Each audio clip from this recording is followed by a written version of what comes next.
Blessed day po sa ating lahat. Ang topic po natin today ay matatagpuan sa aklat ng Lucas 8, verse 44 hanggang 48.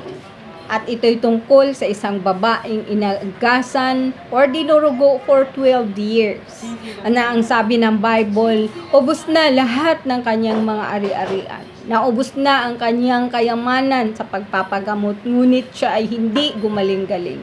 At nung kanyang nabalitaan na ang Panginoong Hesus ay nagpapagaling, nangarap siya. Ang sabi niya sa sarili niya, mahipo ko lang ang laylayan ng kanyang damit, ako'y gagaling. At nung panahong yun, kapag ikaw ay may karamdaman na ganun, or may kitong dinurugo o naman, ikaw ay kukonsider ng lipunan na marumi. Kung kaya hindi siya sa harapan dumaan, siya ay dumaan sa likuran ng Panginoong Hesus at ang sabi siya ay pagapang na hinipo ang laylayan ng damit ng Panginoong Hesus. At ang sabi, in an instant, nung mahipo niya, ay tumigil ang pagdurugo ng babaeng ito.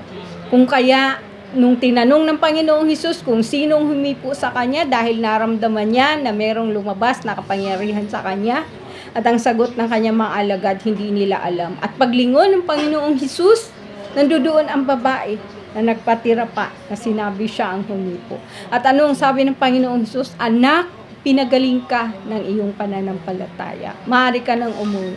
Sa buhay natin, mayroon din po ba tayong mga karamdaman na tingin natin ay walang lunas? Ubos na ang ating mga resources? Why not try Lord Jesus? Siya po ang ating dakilang manggagamot. At siya po ay nagpapagaling. Yun lamang po.